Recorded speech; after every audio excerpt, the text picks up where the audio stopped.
Tanchi Kiwau?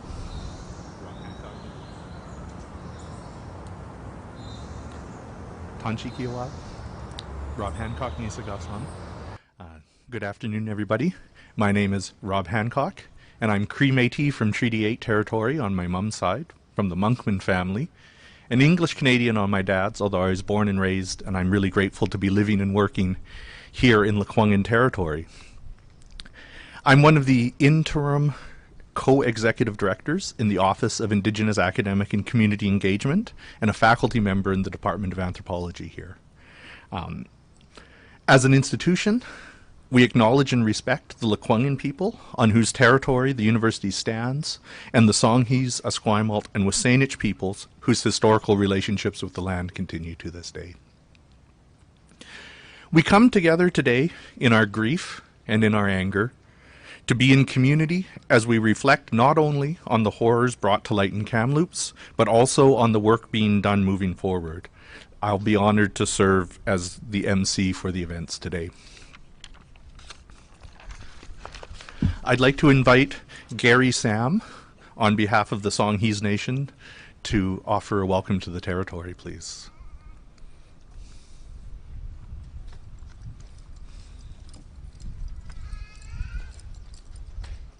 Good to see you. It's good to see you. Thanis nice Secwépemc First at Lekwungen. Haichka Gwansani Atecho Lekwungen Tango. Hello everybody. First of all, I'm introducing myself as Secwépemc. That is my traditional name and in my honor to carry. My English name is Norman Gary Sam, and I'm an elected councillor for Songhees Nation, and it is my honor to be here to welcome each and one of you to our traditional territories. And I'm thanking the university here for making this event possible and bringing more awareness to what's going on in our world here on our Turtle Island. And I commend each and one of you wearing an orange shirt and taking into your hearts and mind what is going on, and for bringing yourself here today to take part in this work. And I just want to also acknowledge the relationship with Lekwungen, Esquimalt, and Wasanich, my families and our surrounding territories, and for those of them who could not be here today to take part in this work, I'm thanking you on their behalf too. Raising my hands to each and one of you once again. Hai Sapka.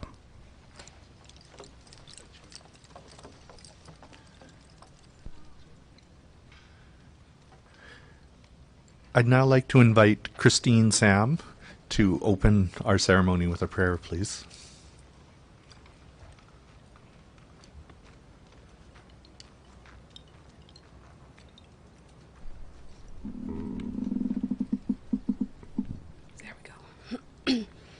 Thank you all for having me. I am Christine Sam, and I am a Lekwungen woman. The prayer I'll be offering you today is from our Shaker faith of 1910. We were brought into a Shaker life from birth. This is our faith that we grew up in, and when the 1910 Shaker Church was made, that was our only way of keeping our teachings alive, keeping our songs alive, carrying on our teachings through a generation. And that's the only way we can keep our prayer and songs today. Thank you for the Shaker Church for carrying on our teachings and prayers, songs. And I really thank you all for having us here today, and I'm really humbled to offer a prayer. Prayer can take us a long way, and I really encourage all of us to share a prayer today. Just pray, and I'm going to be offering a song as well. Thank you all for gathering, even though it's a really hard time right now. But we managed to be all of us to stand hand in hand together, and that's a miracle, and it's very beautiful to see. Haitsapka. Aichka sanmste konamik snam say to manas tis on the spray sodom stay. Oh,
To the Creator for gathering us here today, to be able to send down a prayer and a song for each and every one of us. I pray and ask that you take our hand, and I pray that you take our heart and mind, and I pray that you send down healing and light onto our hearts and minds. I pray that you help each and every one of us with our clouded mind, hurt heart. I pray you uplift each and every one of us that has partaken in this work today, as it is very hard work. I pray that we continue to hold our hands. I pray for all of us to work together to move forward, and I pray for all of us to endure that healing, as we are all human. And I just pray that we continue on your prayers, and I pray that the healing songs we hear today bring in healing from the inside and out. Lord Creator, I pray you continue to guide us in our near future. I pray you shine your light on every step we take. Shine your light on our future, Lord Creator. Haitzapka. Hachka sonum stay, quanabas nam say to manas. To sonum spray, sonum stay. Decha kindness, decha kindness, decha kasada spray, sonum stay. Haichka.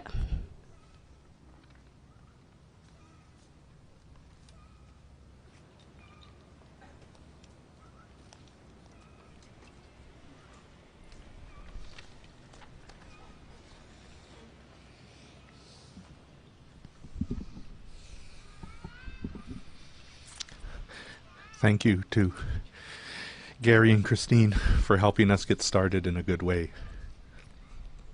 Normally, we would invite members of Elders' Voices to offer a welcome to the territory and an opening prayer.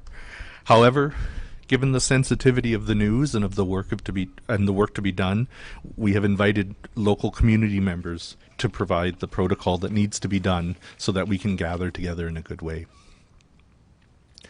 Also, I want to mention that normally representatives from the host family today, that would be the President's Office and the Office of Indigenous Academic and Community Engagement, would be paying the workers, but out of respect for provincial health guidelines to reduce contact, the handshakes will be offered by a single person. I've been asked to let you know that Elder Jerry Ambers from the Namgis Nation will be available to offer cultural support in the ceremonial hall between noon and 4 p.m. today. Looking, I thought I saw Jerry. Could you wave, please?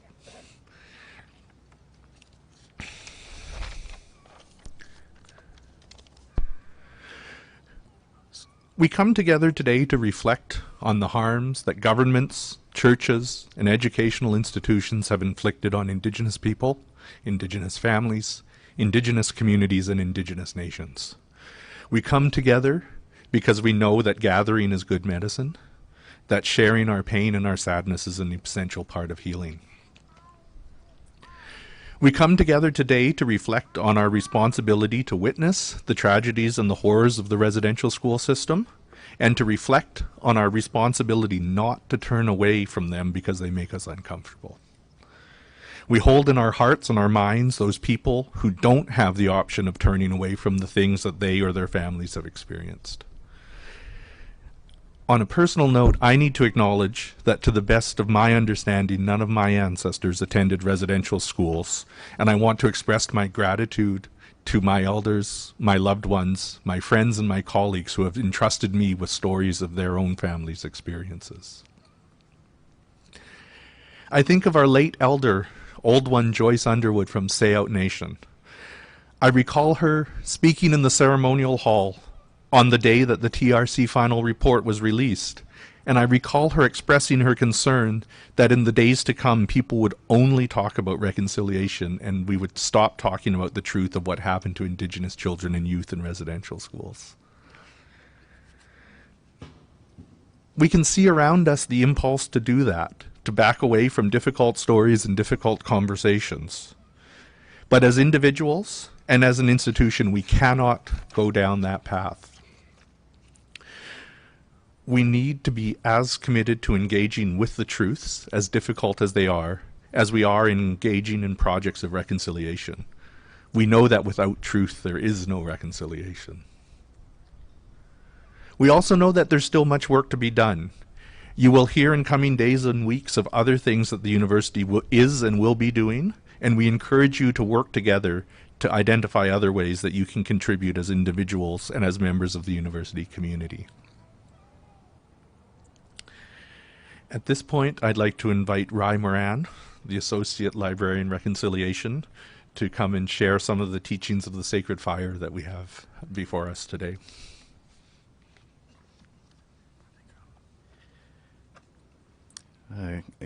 Good afternoon, everyone. Dishinakasa Wapi, can you make an act odem? And it's very nice to see you all here today for this very important gathering. And I really appreciate the kind words of introduction, Rob, and may condition some of my remarks in that perhaps what I'll do when we talk about this gathering here is we won't so much provide the teachings, but provide some of the history at least about how we've ended up at this moment in time and in place here in these beautiful lands, and thank you for the acknowledgement of these territories. For me, my start on this journey really began about 11 years ago or so directly, as I started in-depth conversations with the Truth and Reconciliation Commission. And in 2010, we were planning a fire, very much like this one, right at this time of year, to be lit in Winnipeg at the Forks. And that Forks is a historic meeting place of many, many nations coming from all directions to meet, to talk, sometimes to disagree. But it seems such a fitting place to start the official work of the Truth and Reconciliation Commission. At that first national event, there was one of 8 fires that were lit, and each one of those fires corresponded to one of the 7 sacred teachings that have now become one of the ways, a tool in our toolkit to understand some of the healing work that still lay ahead of us. Today, like this very day, 6 years ago, the Truth and Reconciliation Commission was gathered in Ottawa to table its final report and its calls to action. And despite all of the work we did, gathering the historical record, talking to survivors, we knew that there was a great deal more work to be done. And specifically, one of the big pieces of work that had to still happen was the honoring and the remembrance of all of those children that never returned home from the schools. Countless times in our statement gathering work, countless times in our hearings, in our public and national events, survivors asked us the question, what happened to my loved one? We heard parents asking us, what happened to my child? What happened to my sister, to my auntie? So many children went into those schools and never came out, and there's so many unanswered questions still to be explored and answered in this society. And the Commission was very clear on the work that lay ahead. It issued multiple calls to action, calling upon this country and all of us to continue to document and preserve the evidence, to assemble a collection that will help communities from coast to coast to coast answer the very stark and sobering questions of what happened to my loved ones. Just today I was talking to a very dear friend of mine who attended the Kamloops school, and he was telling me about 3 examples of students who came up to him in that time, searching for their friends and their family members and experiencing the trauma of loss and losing a trusted and seldom, a trusted friend within that school. And he says, Rye, I still don't know what happened to those kids. I still to this day don't know what happened. The shirt that I'm wearing was, the first time I put it on was for a ceremony that was held in Ottawa, Gatineau, on September 30th, 2019. And on that day, we shared out the names of the children that we knew of to that point.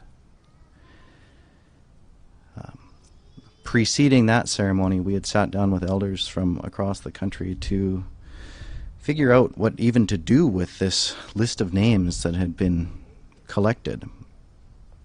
And those elders at that point had said that we need to make this information known so that we can understand these kids a little bit better, and that ceremonies like this can happen, that we can begin to remember and honor these kids just that little bit better, so that in turn we can help them go home back to their own families in a good way.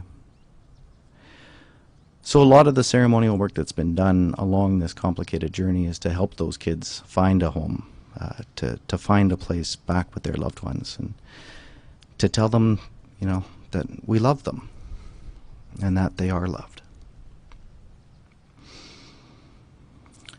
This history that we have in this country is pretty bleak. And I think today, reflecting back on those words that were spoken in Ottawa, again, in 2015 when the TRC challenged each and every one of us, then Chair Murray Sinclair said, we've described for you a mountain. We've shown you the path to the top. We call upon you to do the climbing. And he issued that challenge to each and every one of us, institutions, organizations, individuals, to climb this difficult peak of reconciliation. And the calls to action, the rights expressed in the UN Declaration on the Rights of Indigenous Peoples, are the pathway.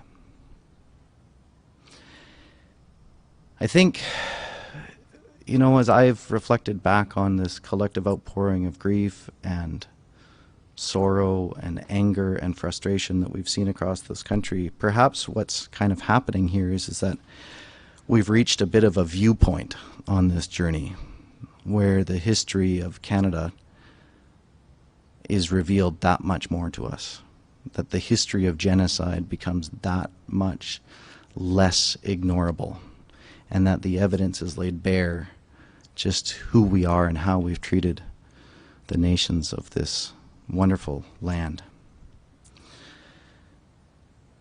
So in moving forward, we recommit ourselves to keep on this path, and this healing path of ending the violence and ending the oppression and the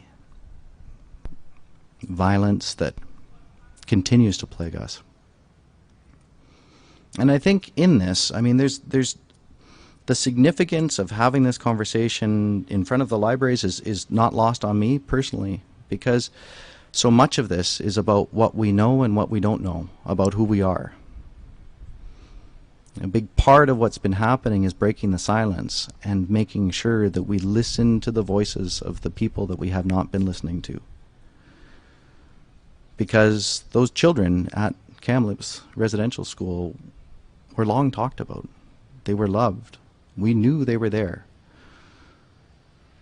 The collective action is what's necessary now to make sure that those kids at every single school are found and remembered and honored. We have to know this history. We have to remember them. We have to learn their names. We have to learn where they came from. We have to understand who their families and their nations were and are. there's a lot of knowledge we still have to protect and gather and honor as we move forward. And for me, I think it's just very important that we come together in times like this to celebrate that which we know and that which we don't. To celebrate the strength of all the survivors that have talked to us and given us the ability to understand this history just that little bit better, even though we will never, ever be able to understand what it was like to be one of those children in those schools. It gives us the opportunity to come together and see each other and wear our shirts and think about the path that lay ahead and say, never again will this happen in Canada. And it must not. The time for change is now. It has been now for so long. And if anything, this is an urgent and desperate cry for the change that now needs to unfold from this day forward. So those are just some of my personal thoughts that I've picked up along the way. I really thank you for inviting me to share some of these with you, and it's, I think, with the utmost of humility and respect for all those that have shared their words with the Commission that I offer these stories to you. So thank you.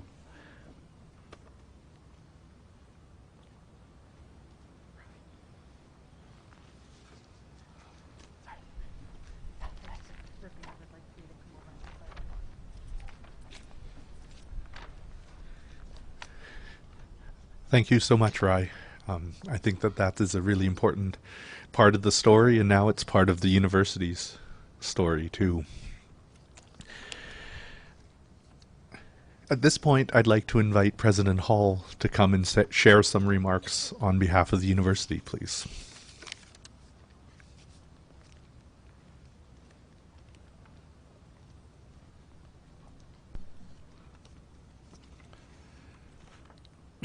Well, I wanted to start, first of all, by acknowledging, with respect to Lekwungen peoples, on whose traditional territory uvic stands, and the Songhees, Esquimalt, and Wasanich peoples, whose historical relationship with the land continues to today. And I'd like to pay my respects to elders past and present, and pledge to walk the path to reconciliation together.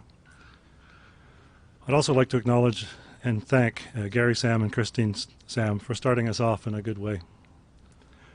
This is an unimaginably sad day for all of us, and my thoughts are with all members of the Indigenous communities on our campus, in our communities, and across Canada. I'm incredibly angered, and I'm truly sorry. I'm saddened to the depth of my heart and soul. Yet I'm not surprised, and none of us should be surprised. The horror of our history, and quite frankly, our current day society, has been in front of us to see for as long as I can remember. It's been in the memories of the generations before me. The tragic identification of the mass grave at the Kamloops Indian Residential School last week is just part of a long and shameful history of colonial violence and genocide at the hand of Canadian educational institutions, the Canadian government, and religious organizations. And today we're here to honor the children who never came home from Canada's residential schools, and to support and hold up their families and communities. We're here to honor the many families and communities who have lost loved ones. And I truly hope this is a turning point in Canada, so that the lives of these 215 precious children, and the thousands more that are yet to be found, are not wasted. It's time for real change and significant action, and I'm committed to leading the change at UVic. To our Indigenous students, staff, and faculty, you are our priority. The local Indigenous communities, you are our priority.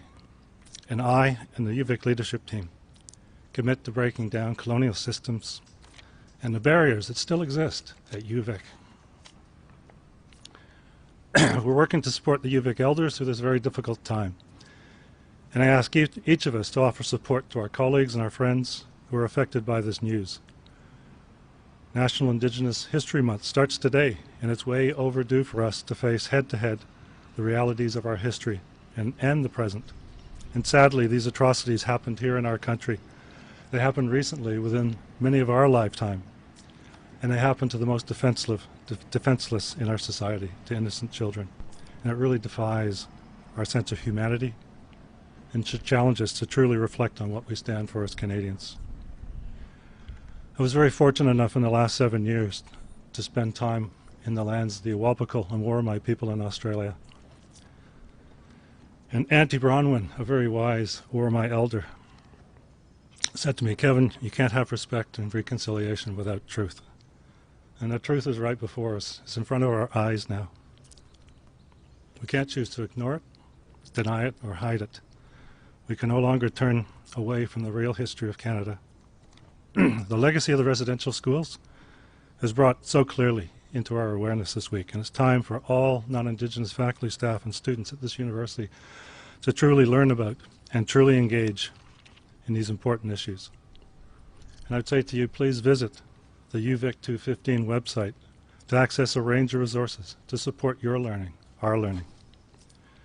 The University of Victoria and educational institutions have a responsibility to acknowledge and address our role in perpetuating colonial and racist systems.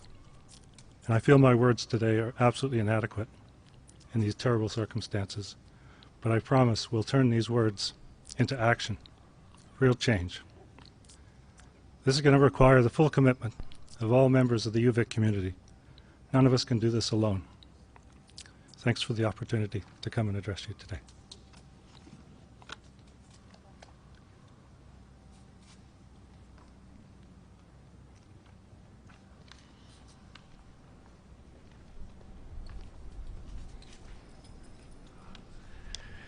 Thank you very much, President Hall, for those very moving words and the strong statements of commitment to the work that we're all going to do together. At this point, I would like to invite the firekeepers forward, please, to start their work.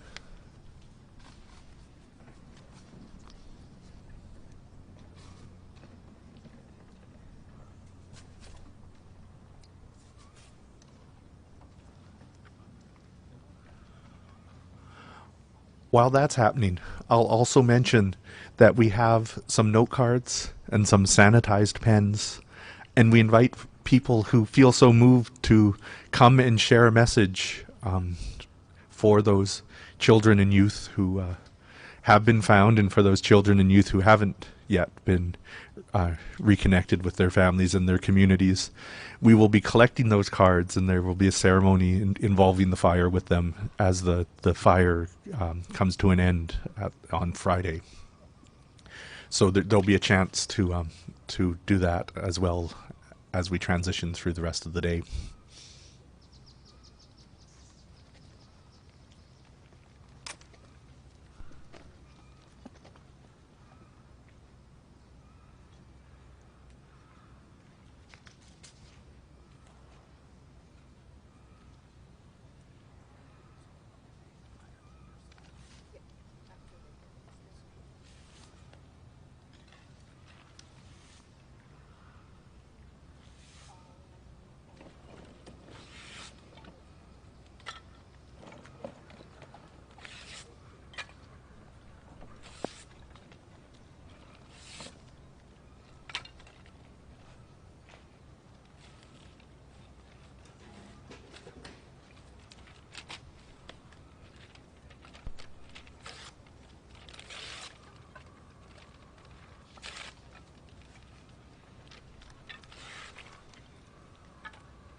So we acknowledge the work of Floyd Pelkey and Eugene Sam, the knowledge and the protocol that they bring as firekeepers.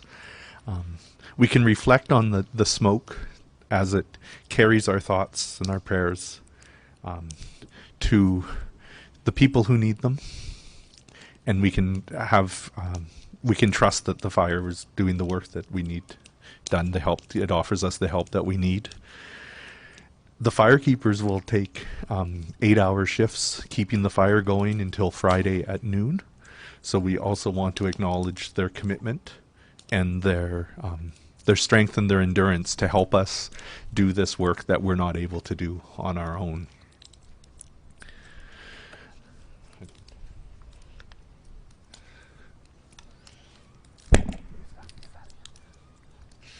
Sorry, I just need to make sure I'm in the right place on my itinerary.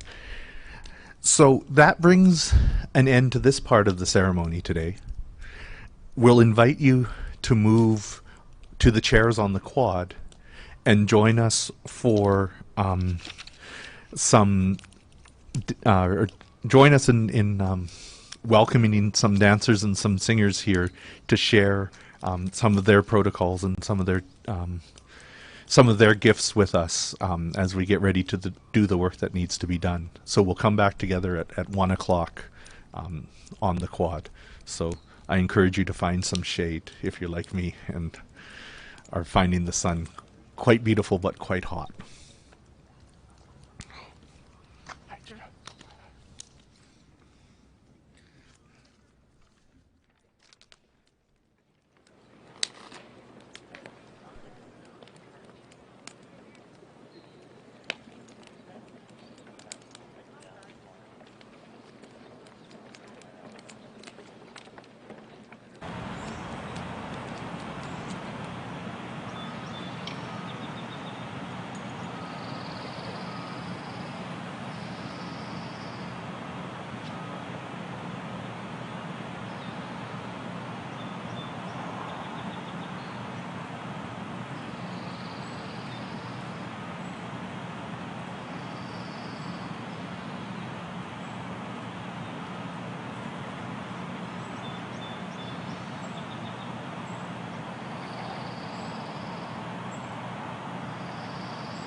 Welcome back, everybody, and thank you for joining us for the second part of our afternoon together. To get this part started, I'd like to invite my relative, Sheila Rogers, the Chancellor of the University, a proud member of the Métis Nation of Greater Victoria, and also one of the honorary witnesses for the entire duration of the TRC process. And it's a great honor to invite her to share some thoughts today, too.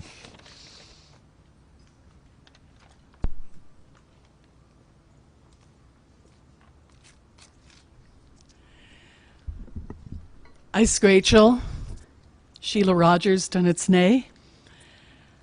Haiska, un Isquel, thank you for the good words to all of the speakers who spoke before me. Thank you so much for the welcome and the prayer, the Sam family, who are so much a part of the DNA of this place. Thank you. Haichka Siem. Haichka Siem Shtilacha. Thank you, honored friends, for being here. Rob, my relative, is right. I did have the honor of being an honorary witness to the work of the Truth and Reconciliation Commission. And I had the deep, deep honor and privilege of hearing hundreds of testimonies from survivors and intergenerational survivors. And I remember being up north in Inuvik, and the opening day of the Northern Gathering of the Truth and Reconciliation Commission. There were dancers welcoming us to the territory, sharing their culture.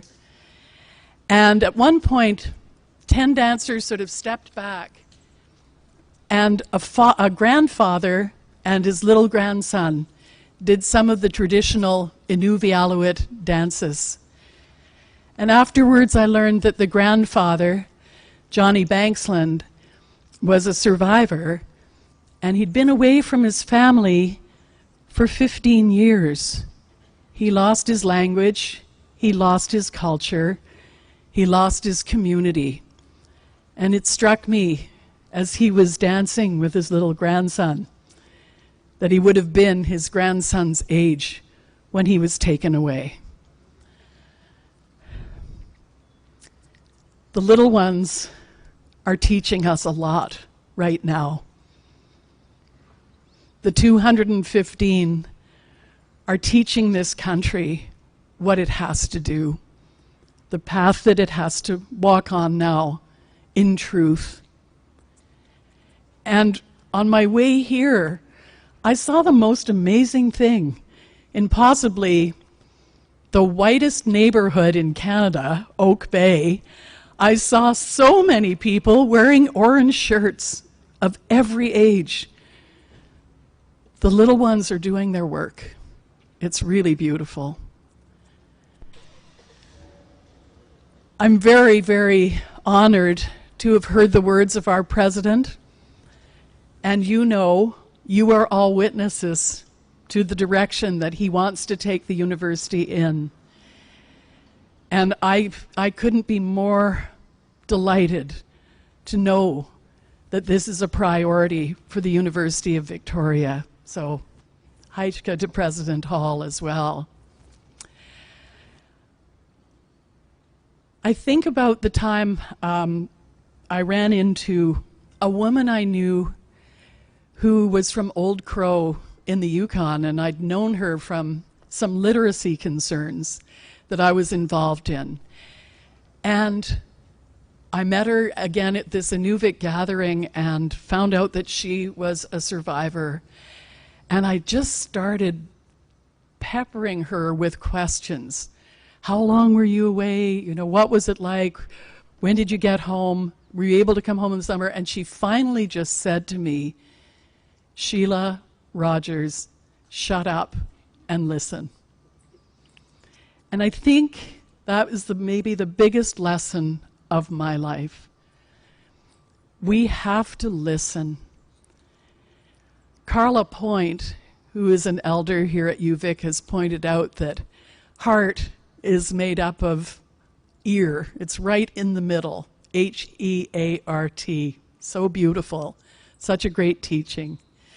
And as someone who has been living with dyslexia all my life, I know that listen and silent are made up of the same letters as well. So let's listen to survivors and intergenerational survivors. Let's honor them for the great work that they have done, because without the survivors, we wouldn't have had the Truth and Reconciliation Commission. And there's so much more work to do.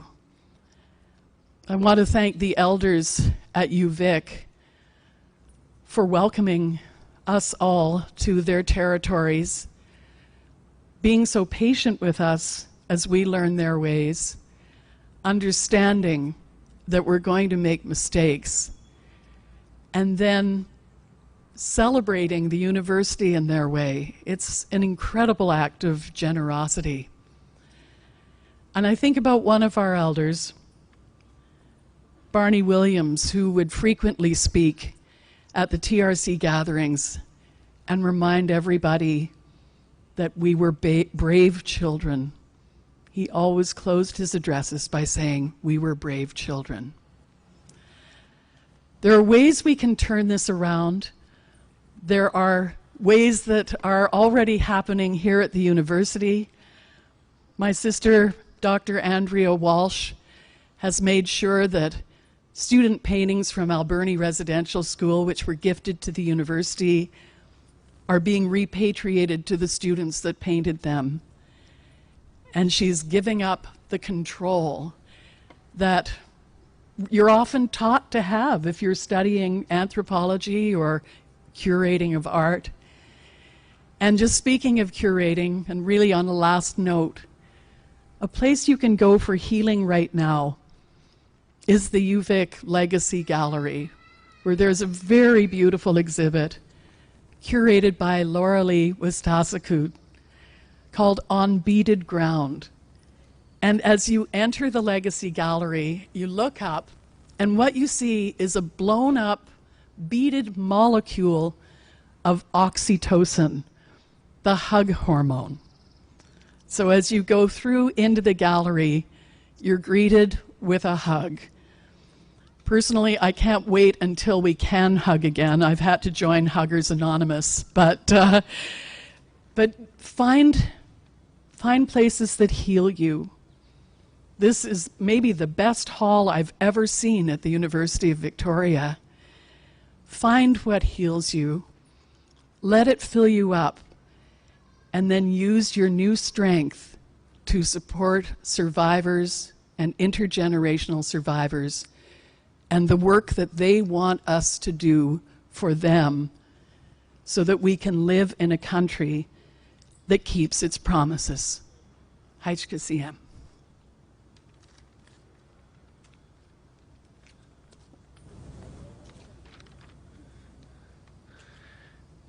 Thank you so much, Sheila, for sharing those reflections and for being here today in your role as Chancellor.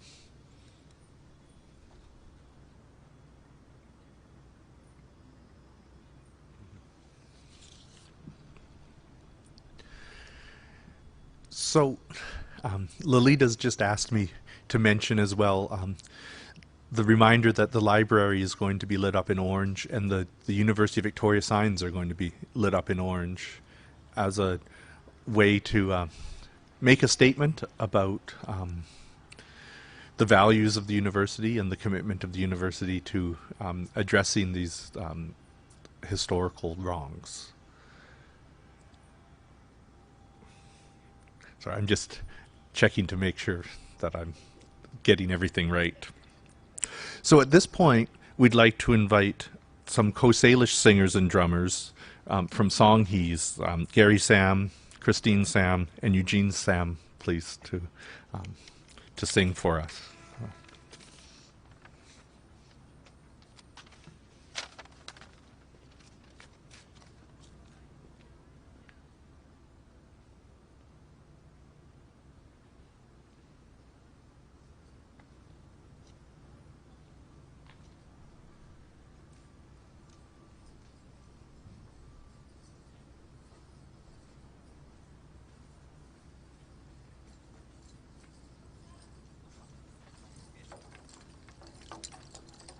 It's good to see you.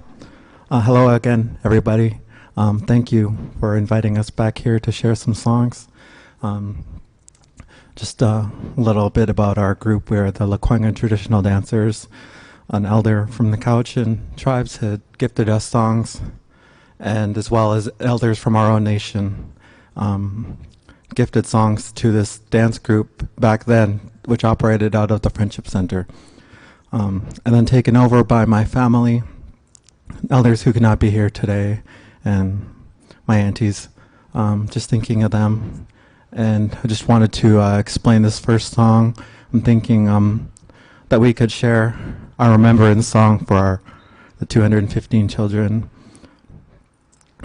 the mass grave, and, the reason we are all here. As the three of us, or the third generational, intergenerational survivors, my grandmother went to the Cooper Island residential school. So, as September looms, we were always thinking of the children who didn't make it home and the generations we didn't get to meet. And, in this way, we get to share our healing with songs today, In this way, we keep our culture alive with songs and dance and with our regalia that we are adorning today. Just thank you again for your time.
Haisapka, Siam, I just thank you for letting us share that song of remembrance for all of those small children and our families, you know, who are remembering those very children, and our families who are remembering those who do not come home from their residential schools. And I just share that remembrance song for those of you here and those my ancestors who are here. Haisapka. For our next song, we want to offer up a prayer song, you know, for all of you here, you know, just to, you know, pray to our Creator, to ask Him for strength so that we may get through these times.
Oh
thank you for letting us share that wonderful prayer song.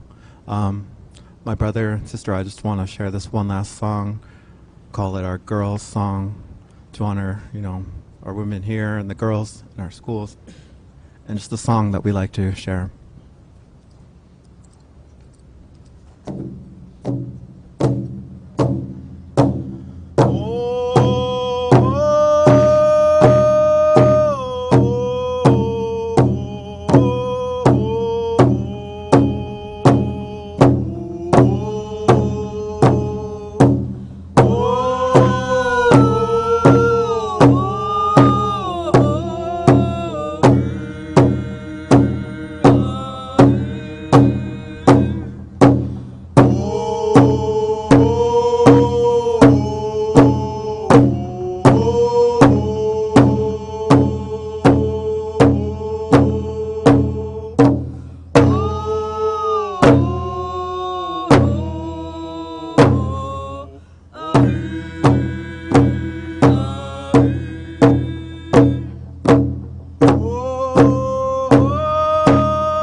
Just once again, I just want to thank each and one of you for allowing us to come here and share our songs of the Lekwungen people, songs of the Cowits, and these songs that we share and acknowledge. And it is our duty and our honor to, share the origins of these songs as Tk'emlúps people. And I just wanted to, end it on that note. Just thanking each and one of you once again. Haichkasiam.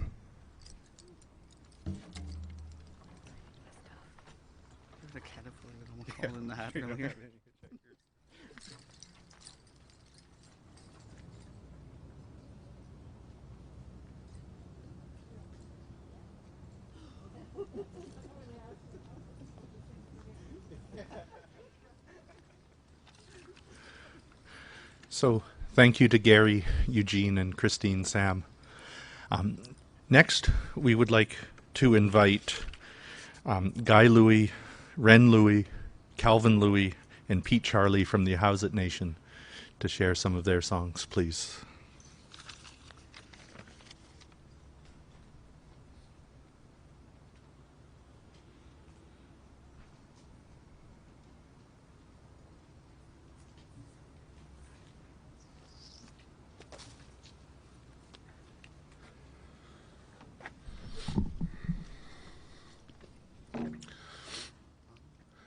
Na atai. Tleko. Utlashis gitzaten. Istakshit nu chanat ahuzit. My name is Guy, and I'm from a Hauset. I come from the Louis family. I want to thank the host for the invite, and also for the Lekwungen for opening up the floor as protocol, as it should be. The traditional caretakers of the land should open up our floor. So I acknowledge the territory. I was born and raised in Victoria, and I've been a guest here since then. I won't tell you when that was, but Echo for inviting us and always allowing us to conduct our business. I've always been a firm believer in fate, and things happen for a reason. I've always relied on that. The Creator gathered up all the little souls and said, it's time now. And their families can send them off in their traditional way to paradise, where they'll forever rest in peace. And I am grateful for that. And I'm also grateful that none of our children will ever be taken again, because I have 8 of them, and I would fight to the death for them, as many of us would. I'll introduce my brothers. One of them is my nephew. It's Awis, Calvin Louis, Chasta, Pete Charlie, and Weekaninish, Ren. We're all closely related. The first song we're going to do is an entrance song, and we would stand outside the house of where we're at, and we'd sing this song so that the people could recognize who we are. And the second song will be a paddle song, and then we'll finish off with a memorial. Let's go.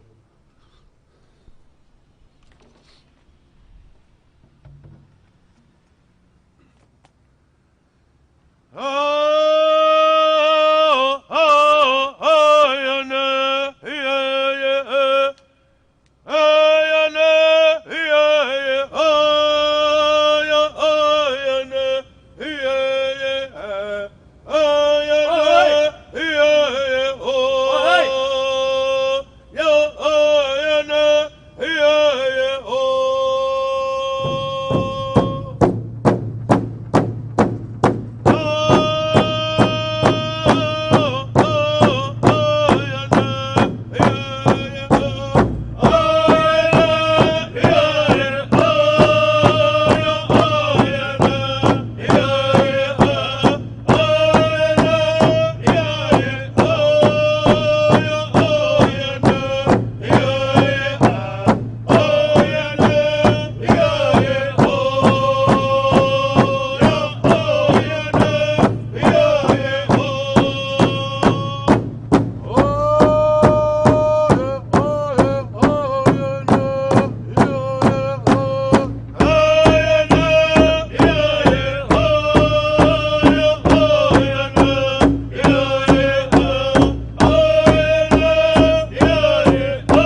Tla'ko.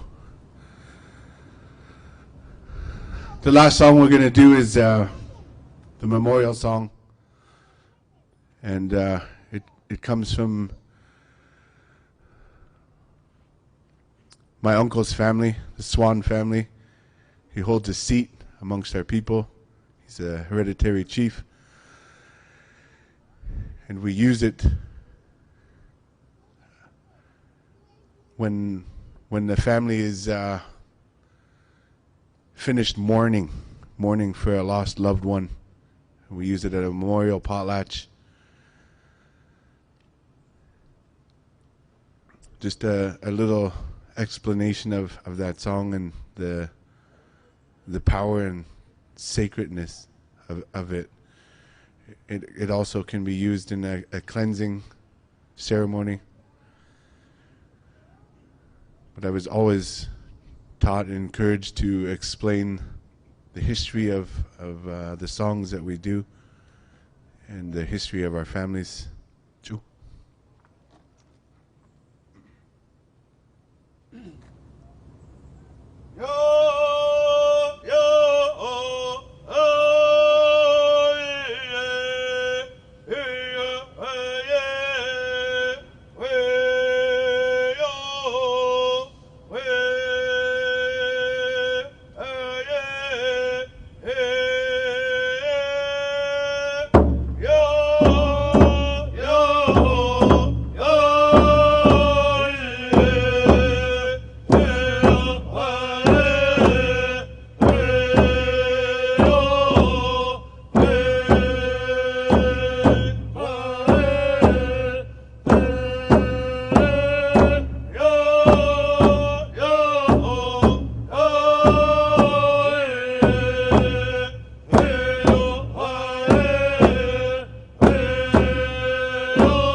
Tla'ko. That concludes our songs that we will present for you. I want to thank my brothers and my nephew for joining me, as they always do. I used to sing with my late grandfather. His name was Hudson Webster. He passed away recently. And he used to stand where I'm standing and talk. And he'd talk about his children and his grandchildren. And that was me as one of them. He'd often talk about how we were dressing, the kind of music we were listening to, which he didn't approve of. But I soon became very fond or attracted of our culture, the way he presented it. So I spent a fair amount of my time learning the songs and the ways of the potlatch. And right from the beginning, my brother Calvin was there. And later on, my other brothers joined me. Ren was also a little boy when he joined us. And he's been singing with us ever since. And, you know, it gives me great gratitude that we can inspire our kids and our children. I'm very grateful for them. All of them, my nephews, nieces. Chu. Go.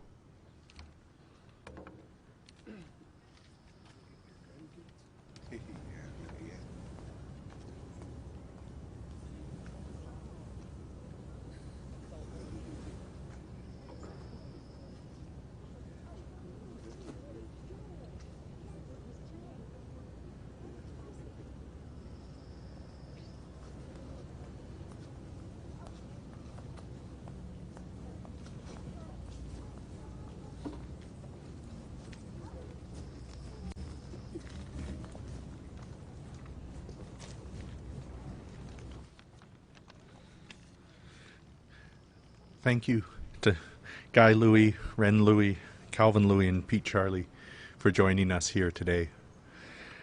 Now we'd like to invite Caleb Child and Tom Child from the Secwépemc First Nation to share some songs, please.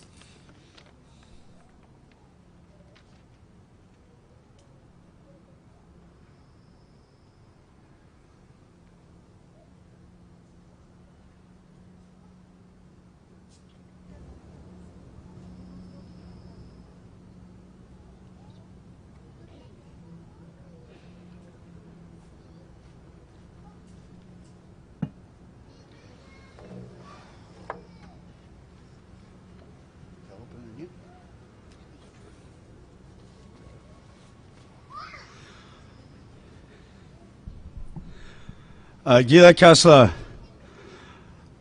Ahamasha Lukulatle, Hadino God, Gila Kasla, friends and relatives, friends and family, song he's hosts, New Channels Brothers, and our UVic family for bringing us together today. Nukwa Muskamzi, Gautlanak Takis, Kwagiltlan, and I stand here today with my brother Hamisinus. And we too are incredibly grateful and honored to have received this invitation to come together to create further space, to bring the medicine, the unbroken lines of tradition, and those teachings that remind us and that really call us together in times of grief and loss, in times of trauma, in times of pain. And as many of our speakers that have come before us this afternoon really remind us of those incredible values that really inspire and define who we are and who we want to be. And as Bakwam people, as Holmuk people, as our song hosts referenced, you know, it's really the medicine that we bring together. And so we're grateful to be able to carry and to share a few of the songs from our Kwagil community, our Kwakwaka'wakw speaking peoples of the North Island, and the incredible braided rope of our relationships. Just reflecting on last evening and the candlelight vigil in front of Wawadisa, you know, that sacred house again, recognizing the Songhees, the Esquimalt, the Husanich, who allow us and to open this great sky and this great territory for all of us to live and work and play. And so it's with that sacred heart that we all bring. And just a few of the songs that my brother Hamisinut and I will share this afternoon. And maybe I'll ask him to say a few words before we begin. Gila Kesla. Gila Kasdaukla, Nidumukti. Thank you so much. It's a great honor to be invited to share a couple songs from our house. Our chief's house is Nageji Atlawa, Gyugame Nageji Atlawa, Chief George Hunt. We are of his house. He's Quaggilt from Fort Rupert, and it's a great honor. I thank my Nuchanunth brother for carrying his songs and being who he is and sharing that culture that keeps us grounded and reminds us that we're all cultural people, wherever we go. Ola Gala Iksu Kawina Gwisa Songhees Esquimalt, Husanich, beautiful territory here. Uvic is my den. I got my biology degree here. Spent many student loans here. Misspent student loans. And so I was grateful for our Chancellor to open and welcome us, and it's great to be still a part of this UVic family, and this is home away from home for us. So it's been a wonderful transition to see the First People's House go up, and just the evolving advancement of our human rights as Indigenous peoples. We've never had more rights than we have enjoyed now, and yet we still have these incredible reminders of our dark past. So we share some healing songs and songs of our ancestors from our Gyugame Nageji Atlawa. Ahila Totlagya, Nidumukti, Natnamu. Lawits Dankait, come to my set. Gyugame Nageji Atlawa. Hilikya, Yakwisi.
Gila Kesla. So that particular song, we felt it was important to bring some of those sacred songs, those ancient songs, to the work today, as we link arms and as we embrace each other as family, and we look inward around the challenges that we face. That Hilik Ella or those Team Hamatsa songs are old songs, and yet they're songs that still reverberate in the Gyuktis and in our ceremonies at home, and it's our way of handling the destroyer spirits, the darkness, and how we wipe away through our sacred red cedar bark and those cedar bark societies to tame and to calm and to quench those destroyer spirits that I think more than ever are amongst us, and really the reality check that we have as Canada and as British Columbia and as many of our speakers have alluded to, more than ever we have an invitation to look ourselves in the mirror.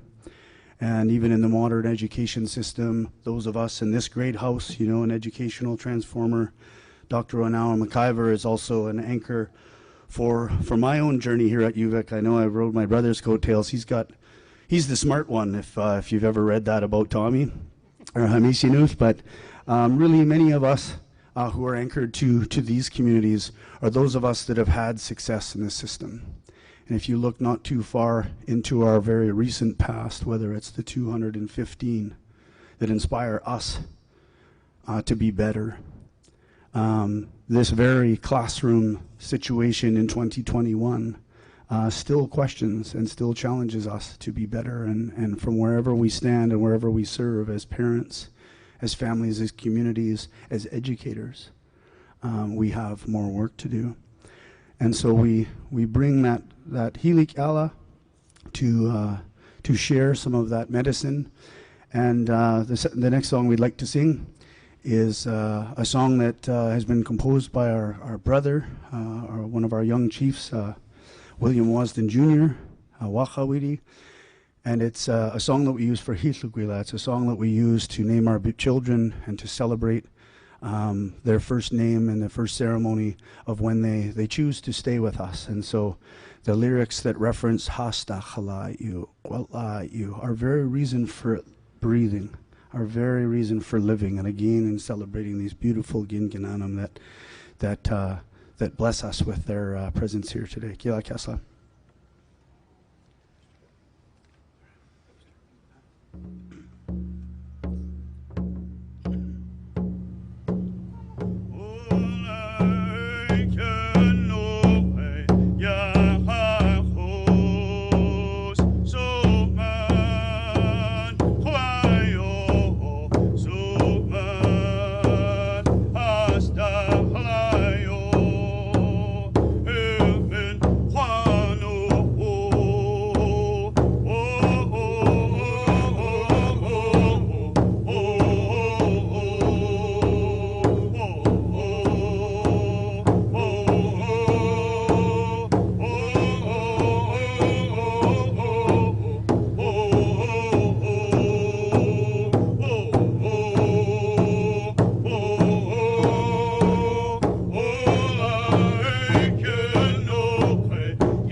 Thank you, friends and relatives. The final song that we're going to sing is a paddle chant that maybe I'll ask my brother Hamisinu to say a little bit about, just as a closing on behalf of our family, and just again, Gila Kesla for having us here to come together and to do this very important work that we have ahead of us all together.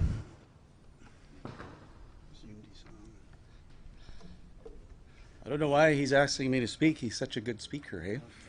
I think that's how he got through his degree, eh? Yeah. Didn't write anything down. Yeah, I was just reflecting on those songs and thinking about that that healing song and that baby song, and just how appropriate these are to, unify us. Our Nuu-chah-nulth brothers are close relatives of our great grandmother. Her name was Emma Billy. And her father was a shaman from the Moachet. And he had no English name, so they just called him Dr. Billy for what power that he had. And so when she was born, she was Emma Billy, the first. And she married our great-grandfather Tommy Hunt from Fort Rupert, and they had many children. And that's the lineage that my brother and I come from. But it's those love stories and those children that unite cultures and pull us together for these opportunities to heal and share the traditions of both sides. And that is the beautiful mess of Canada, really. And the healing songs are important. Last night at Wawadisha, there was a minor altercation with some traffic and some heated tempers, but that's the last thing we need right now, as we remember these beautiful children. And our chief, George Hunt, went to St. Mike's in Alert Bay for a time. And those children and their resilience is why we're still here and why we're able to sing these songs. We place a lot on our children, and we're drawing on their strength and their survival story, their resistance. That's why we're able to share and sing these beautiful old songs that contain the memories of our ancestors. And so this next song is from our matriarch from our Hunt lineage. She was a Tlingit noblewoman, a Tlingit nobility, and she married the first Mr. Robert Hunt in Fort Rupert. And they had many children, 9 children. She brought the rights to wear Chilkat blankets. She brought many privileges, wealth from the old way before the introduction of the Western economy, the Indigenous economy, all of the songs, the names, the privileges that she brought down to Fort Rupert. We still carry those today. And so this song comes from her, and it's a journey song, a paddle song. Gila Kesla.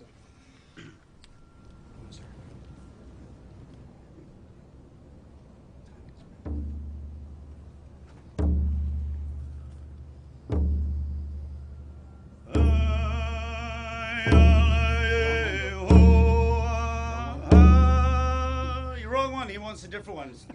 We're just gonna switch tracks there. You see that how we did that? That was real subtle. Technical difficulties.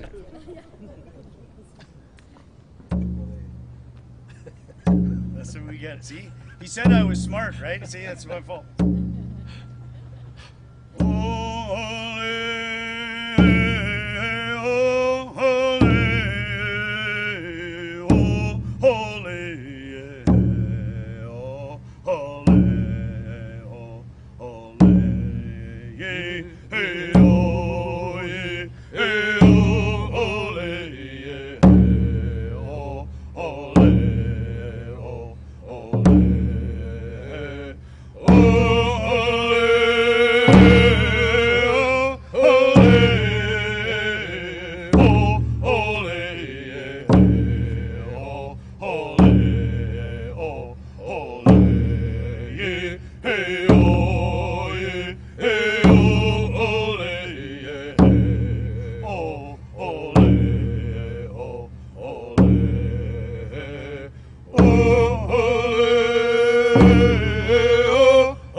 So Gila Kesla, on behalf of my brother and I and all of our family who stand with us, recognizing our chief, George Hunt Sr., as well as our sister, Diane, for the invitation today. Gila Kesla. Gila Kesla.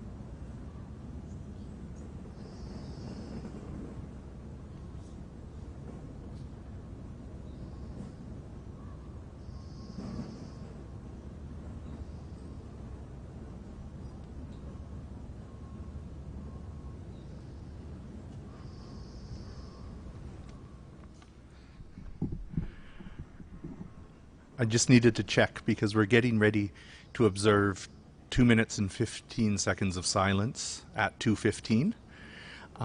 As we get ready towards that, we have one more group to share some songs with us that will come after that. But I just want to take this opportunity to let you know that there's still medicine available for people who would like some or who need some that's on the table over by the fire. And also to remind folks of the teaching that's been shared with me by Elder May Sam from Sartlip about tears and about the tissues that we use if we have tears, and to let folks know that if you do have those tissues, we'll have a paper bag and we'll collect those tissues and we'll take care of them. Please don't throw them in the garbage. We're instructed not to just throw those tissues in the garbage, that we're to take care of them. I'm going to do something really risky here and ask Qualtsiamat, Dr. Rabina Thomas, who hasn't had a chance to speak today, if there's anything. She's my boss, and I don't know how this is going to go. But I'm just thinking, she said, do I want to ask if people want to speak? And I'm like, you know, there's one person who's played an instrumental role in this work. And yeah, so I'm going to step aside and ask Qualtsiamat to share some thoughts, please.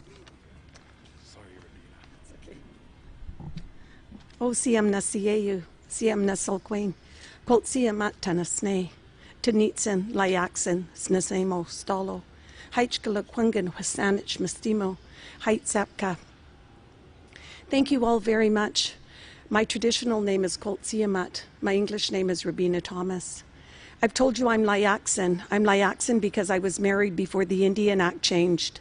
So if Guy thinks that he's outing himself, so am I. And 3 of the members in Guy's that were singing with Guy, I worked with as a counselor at Central and Vic High, so I'm really aging myself now. When I walked up, I was like, oh goodness, 3 out of 4 I've known since they were teenagers at Central and getting into all kinds of trouble. So I can tell you that. And I've told you that I'm Snanaimo, Nanaimo, and Stolo. My grandmother was Snanaimo. She was the youngest of Joe and Jenny Wise. And I share that because we are a matrilineal society, and all of our teachings are passed down through our mothers.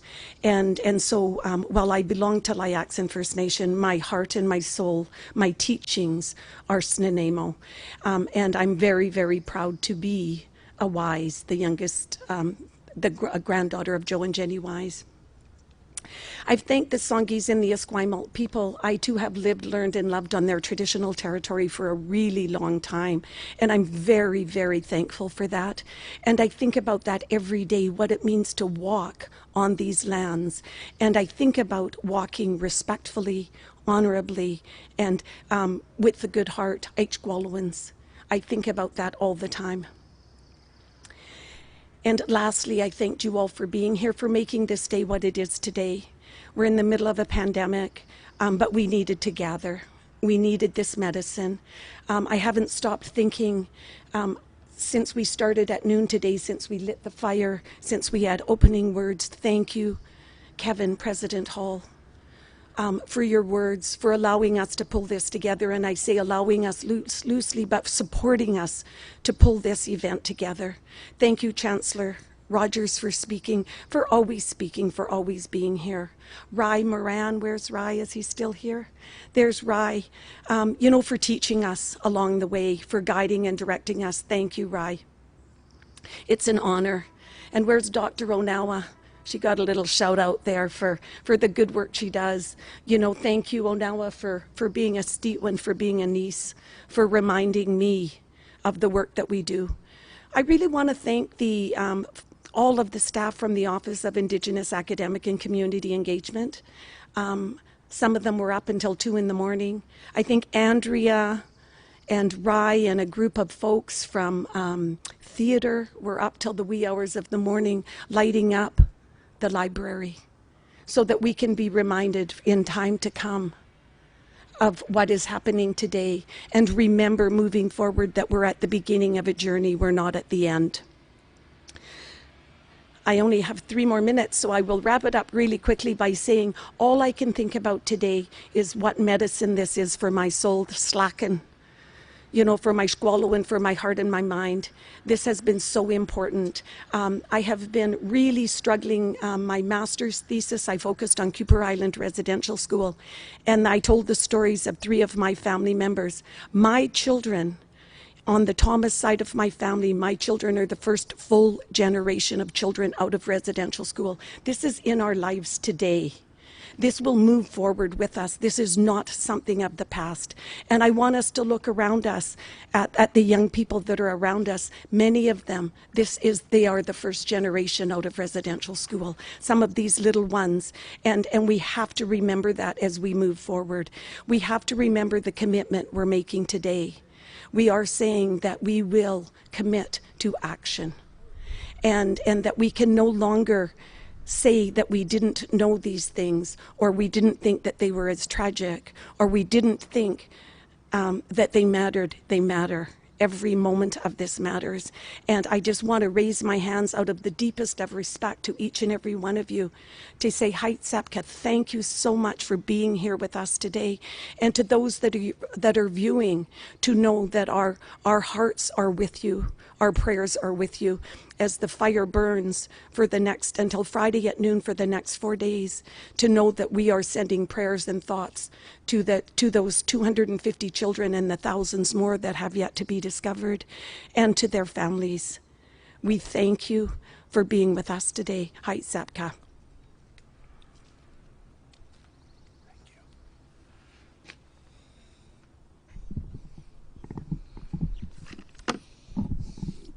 So thank you, Kwaltsiamat.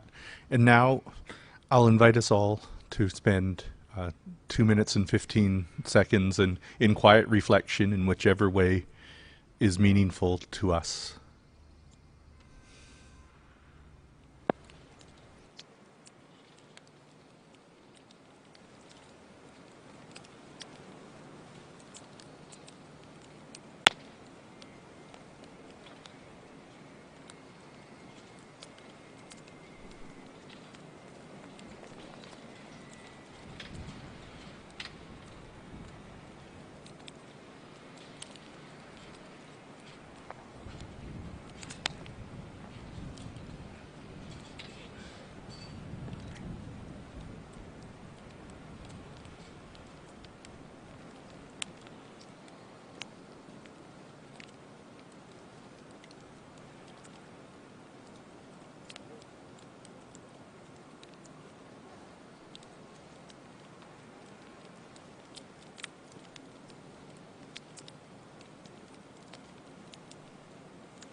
Thank you all. At this point, we'd like to invite Rebecca Haas and Lindsay Delarond to share some songs as well, please.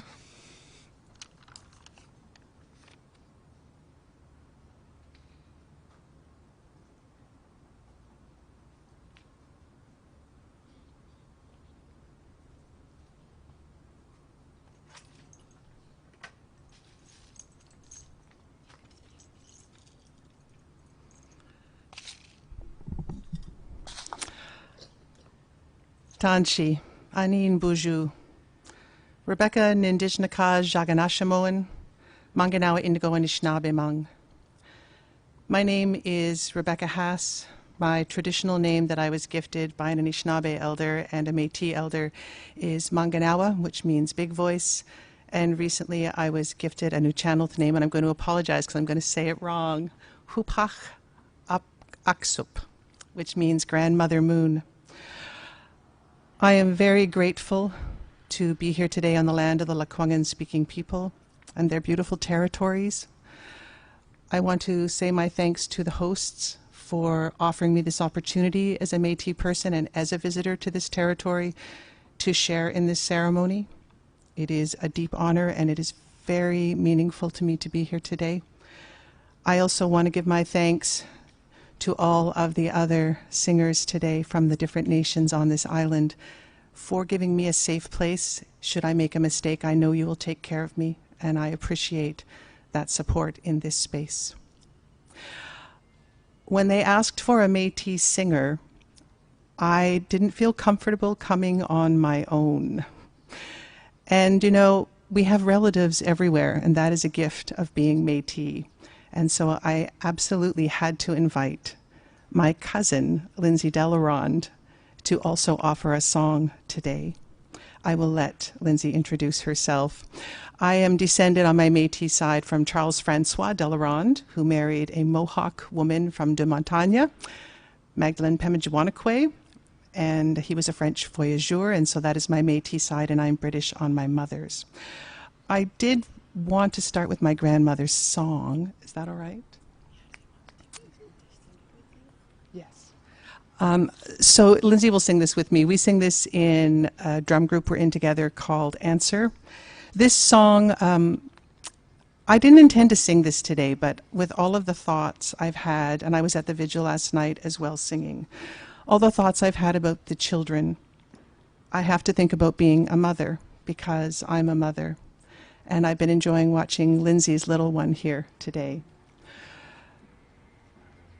And in some ways, I do feel like the energy and the spirit of motherhood lives inside all of us. And I think there's strength inside this song. This song came to me in a dream when I was on Cowichan territory. And I dreamt the women were drumming, and they were singing this song, and they invited me in. It was an urban environment, and they asked me to sing with them. And I woke up and I recorded it right away, and I carried it for about 2 years before I really felt I knew what the song was. And as it came to me from women, I felt it was for women. And the words you'll hear, there'll be some English, but the other words are Anishinaabemowin, and they are for grandmother, my grandmother, your grandmother, our grandmothers. And it's an opportunity, I think, for all of us to reflect on our matriarchal lineage and those women who have come before us, who have been so strong and made it possible for us to have something to stand in on these difficult days we have right now.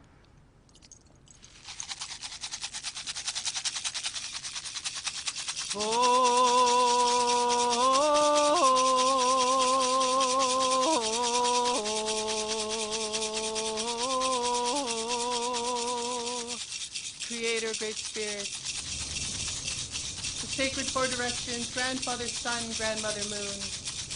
This is your granddaughter.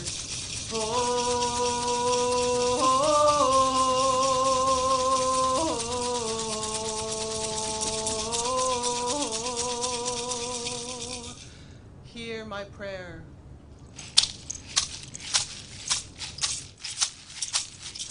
Wimmowe howe ho, wimmowe howe ho, wimmowe howe ho, wimmowe howe ho, wimmowe howe ho, wimmowe howe ho.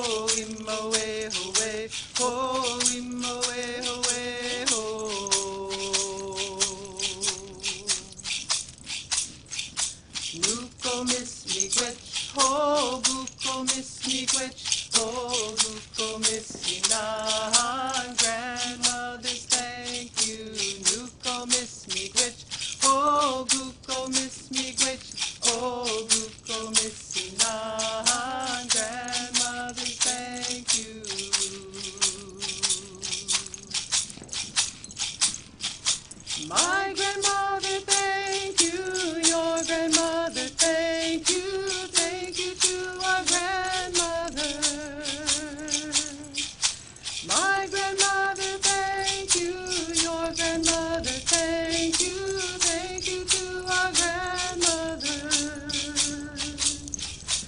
Buko miss me quitch, oh Buko miss me quitch, oh Buko miss me non. Grandmother, thank you.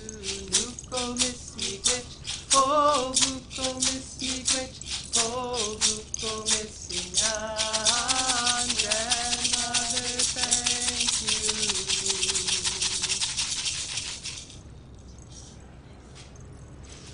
I'm going to pass it over to my cousin. What's going to word adu sewa gwegu gotita guts the yujuts. My English name is Lindsay Delarone.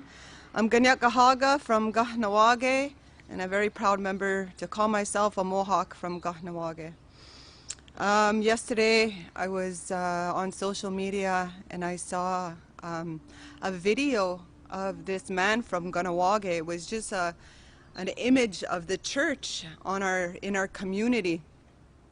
And this Mohawk man had, a Mohawk sweater on, and he was there, and he had a giant sledgehammer. And he was standing in front of the church crying, this grown man. And this video shows another Kahnawake Mohawk passing by this man who had the sledgehammer in tears and very much in pain. And you could see this interaction between these two Mohawk men, one in great grief and great pain, trying to find, what action is appropriate to take in these matters. And you watch this other Mohawk man calm this other Mohawk man down and says, we're all here for you. I went to boarding school too. And so when I think about the expansion, someone used the word expansion, we're reminding Canadians again that we're human beings, and all the ceremonies that are being done, all the medicine that's being shared, we have to again take that leadership and show Canadians and show Canadian settler society that we are human, that these children matter and that we care about them and we love them. And so all these beautiful actions that I've been witnessing, it's such a blessing. I feel so proud to be Indigenous. Even though we gather in grief and sorrow, in remembrance, we're also gathering to revitalize and resurge that great strength that we have when we bring out our drums and our rattles and those medicines. They keep our people strong and they raise the vibration. Last night I was at the vigil and it was very calming to my heart. And Elder Alex Nelson talked about how we need to learn how to visit again. And he encouraged everybody to turn to someone that you didn't know and learn how to be in conversation again. Due to the pandemic, we forgot about this word intimacy and vulnerability, and that was a good reminder and a good teaching to bring back. And so I just want to share that, because he said, once you witness this, it's yours to share. So that was my experience, and I want to share it with each and every one of you. The song that I'm going to be sharing is a round dance song. It's from my community. I'm very grateful that my grandmother, who is still alive, Norma Delarone, she was married to my grandfather, the late Paul Delarone, who is one of the Mohawk men in our community, and his family went underground during the anti-restrictions of dance and culture. It was different. There was potlatching banning in the West Coast, but along, this nation, our people weren't allowed to dance and sing. And so my family, the Delarone side of my family, they were one of the families that went underground and took great resistance in being Catholicized. Kahnawake is a place, and it used to be considered a poster place specifically for the success of Christianizing Indigenous people. Not just the Roman Catholic Church, the Lutheran, Protestant, Anglican. And so I grew up both learning about the church ways, and then also very blessed that my grandmother, Norma Delarone, is a clan mother, a Turtle clan mother in our longhouse, and she made sure that we went all to the ceremonies when we were growing up as young children. And so this song, I really want to, put the intention that, not just this space and where we gather right now is coming into a circle, but to really visualize the power of visualization. That visual of that greater circle, that turtle island that we all belong to. And so when I sing this song, I want you to close your eyes, feel the heartbeat of the drum, the rhythm of the song, the tempo of the music, and to visualize that all the people are coming together to hold the community of Kamloops and all the children that were found. And that's the intention, and that's the work. So this is our round dance song. I'll sing one verse.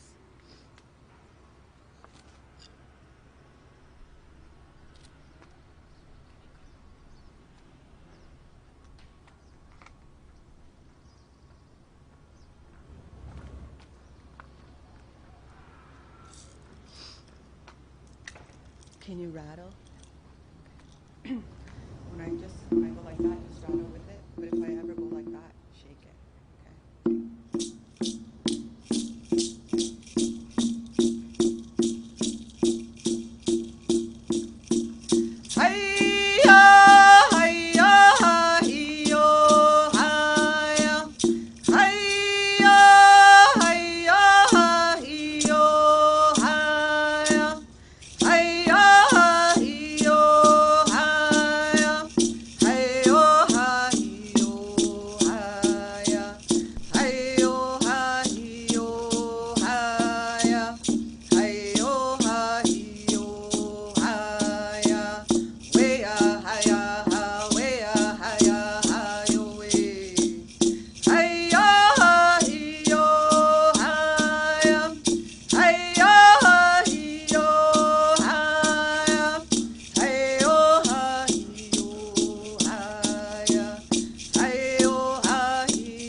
The final song that I wanted to share today is one that I have never sung publicly. It's one I've shared with my drum sisters, but I felt like today was the day, and in discussion with Métis Elder Barb Hume, we felt that maybe this was the song that was needed.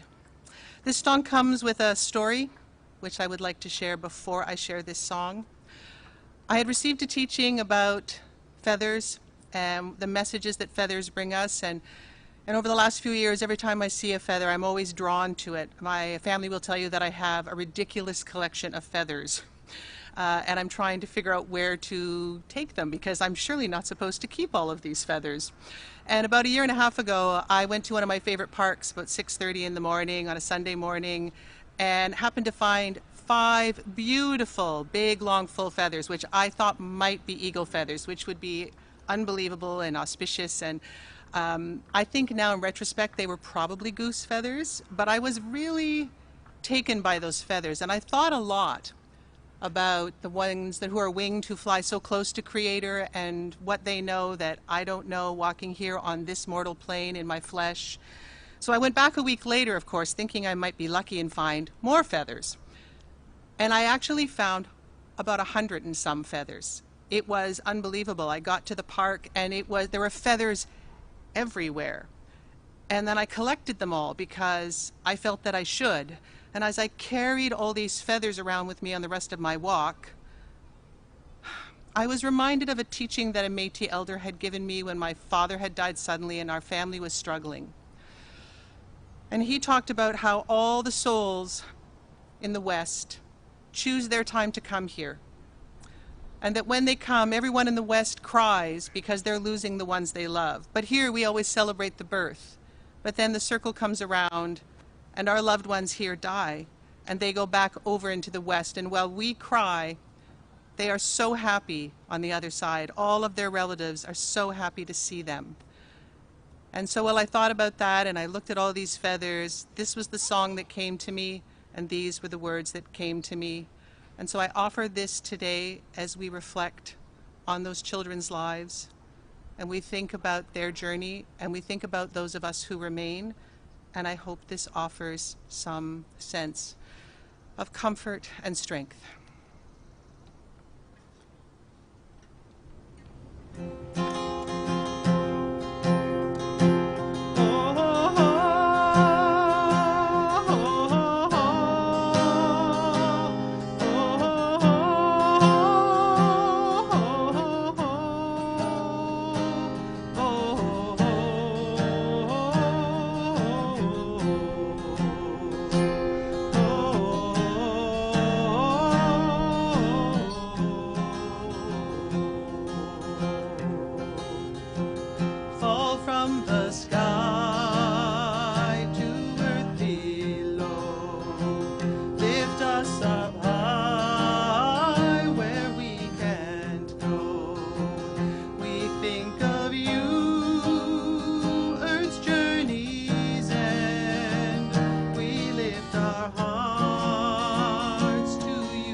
ancestors call, welcome you home. We think of you, Earth's journey's end. We lift our hearts to you, my friend.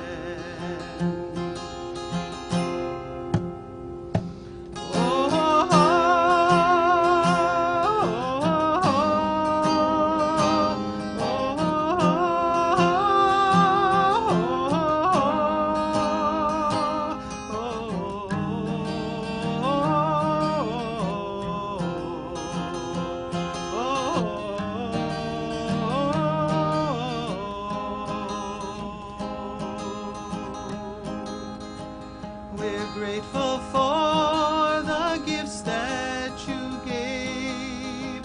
Song, stories, laughter passed through your days. We hold on tight to thoughts of you. We wish you well in your journey ahead. We wish you well when you go where we can't go. Hand over heart, lament in our souls. You journey onwards, cross over to the west. We know you'll be safe and loved and finally rest.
Marcy Chimegwich for this opportunity, and I wish you all strength and good hearts, and I encourage you to take advantage of the medicine and the sacred fire.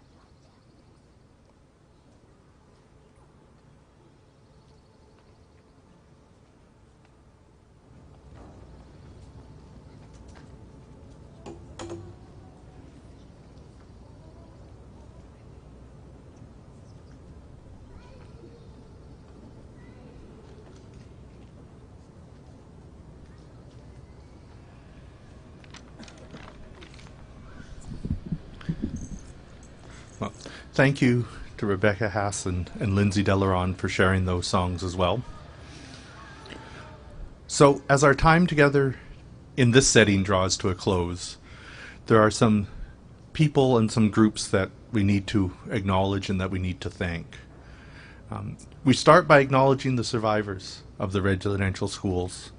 We reflect on their strength and their resilience. We reflect on the work that they have done to remind us of the residential school experience and remind us of our responsibilities moving forward. We acknowledge the members of UVic's Elders' Voices who have been so caring and so careful in guiding our work, all of the work that we've done before today and then with our work today. And then there are lots of people to thank. When you figure that, well, I was brought into the conversation about this event on Sunday afternoon, and here we are today, less than 48 hours later, starting with a Zoom call at 8:30 yesterday morning. And so we want to acknowledge the folks in the President's office, the folks in EQHR who are made arrangements for the chairs and then provided the labor to help organize them, following the safe work plan that our office worked on. We have many thanks for the folks at UCNM who built a website, sent photographers, and were our key contact with the folks at Roll Focus who have been here providing the technology to allow us to live stream this and later on share the recording of this event. We acknowledge the people. We're grateful to the folks in student services for the support that they've offered, and to campus services. And I want to let folks know that campus services will be providing food for the firekeepers during the time that the sacred fire is kept alight. Also, we thank the folks at AV Services and Systems for helping us be heard and helping us, all the work they did, they set up and then they had to move everything and set it up again. And so we're really grateful for their flexibility and their ability to support us on such short notice. In terms of the library light up, we'd like to acknowledge the people in the theater department and the folks at DL Sound and Lighting for coming together. And as has already been mentioned, the installation was happening late until last night, but will be something that we will be able to see and reflect on for many days. I don't know. I'm not going to say anything that says how long it's going to be there, but for the future. Finally, I'll mention our colleagues at Occupational Health, Safety and Environment and Facilities Management who worked with the Saanich Fire Department to make it possible to have a fire. Anybody who's tried to have a pit cook here on campus may have some memories about what it takes to have open fires on campus, but based on all of those lessons and the support of our colleagues, we were able to make these arrangements and have it for today. I'd also like to acknowledge our colleagues in the Office of Indigenous Academic and Community Engagement for all of the work that they did in making this happen, and the fact that when we said this was happening, or when the decision was made for this to happen, they just said, what do we need to do to make it happen? I want to especially acknowledge Diane Sam, the Cultural Protocol Liaison, for all of the work that she did in connecting with our cultural workers, connecting with the drummers and the singers, and making sure that we do the work that we needed to do in the ways that we've been taught to do it by our Lekwungen and Wasanich elders, making sure that we do our work in a good way. The last person I'll mention is Jerry Ambers, and a reminder that she's here in the ceremonial hall until 4 o'clock to offer cultural support. And finally, I'd like to thank you all for staying here. I think about the lessons of Dr. Skip Dick, who talks about the importance of staying to the end, and also the importance of not taking shortcuts. I think that will be something I will take with me the rest of my days, is his voice say, no shortcuts. And so we appreciate your being here as we also, I know it's hard to believe, but we were figuring things out as we were going along as well. So people have been asking what we can do moving forward. And we're suggesting that folks consider making a donation to the Indian Residential School Survivor Society, who are providing counseling and other outreach support for survivors of the Indian residential school system. And you can also visit the website, www.uvic.ca/215, for updates, for a chance to see to rewatch the live stream and to get resources both to support you in doing the work and also educational resources. I should mention as well our colleagues at the library for pulling together a library guide on honoring the missing Indigenous children and getting that ready to share today. The last thing I'm going to say, I want to reflect on something that Caleb's child mentioned about thinking about who we are and who we want to be. And I think that that's an incredible question on an individual level, but I think that President Hall's given us an opportunity to ask that question as a community and as an institution. Who do we want to be as a university, and who are we as a university right now, and what's the work that we need to do to get where we want to be? And so thank you all for being part of this work today. And as we close, I'll invite Christine Sam back to offer a prayer to bring our time to an end, please.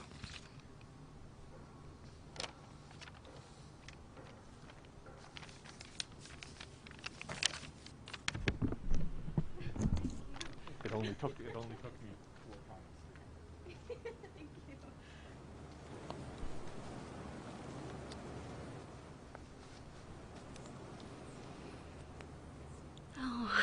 Thank you all for staying, even the young family by the water behind us and the ones that are sitting far back. We could see you. Thank you all for listening to our songs. Thank you all for, just seeing you guys just really helps uplift all of us here. We all have a heavy heart, and we're all really just feeling the energy. And thank you guys all. Thank you, UVic, for the invitation and just making all of us part of history too. It's very important that we keep our teachings alive, and unbelievable UVic is so involved with our native land. It's beautiful. It's beautiful what you guys have done, and I can't thank you enough. And I will be sharing one last song with you, and I'll ask you guys to join me in a prayer as well. Haitsapka. Haichika, Sodom stay, Quamix Nam, Snam, say to Manas, to Saldus spray, Sodom stay. Thank you, Lord.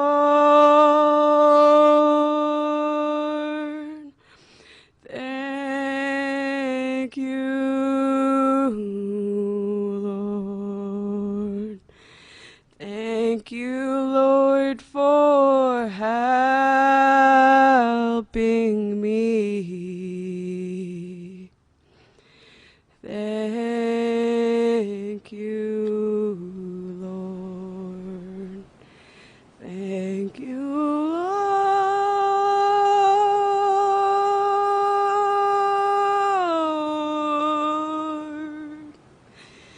Thank you, Lord. Thank you, Lord, for caring.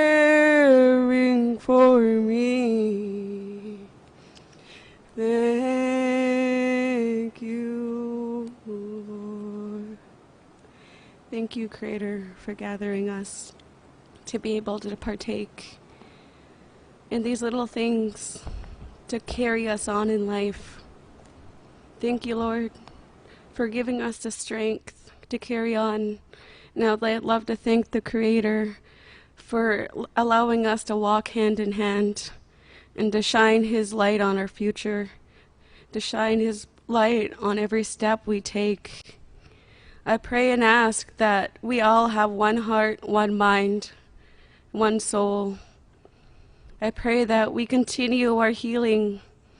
I pray and ask the Creator to send down His light and to bring light in our hearts and our mind. I pray that we all can think clearly more. Thank you for the healing songs that you can provide. Thank you for each singer that come together. May I say, Lord, thank you for the firemen who are more than willing to come partake in your work as well. I pray that with every smoke and fire that we have to offer, that is going to continue to send our prayers and healing up. I can't thank you enough for today. Hachka sun stay quanamis nans nam say tamanas a to sun spray sadam stay heightsapka.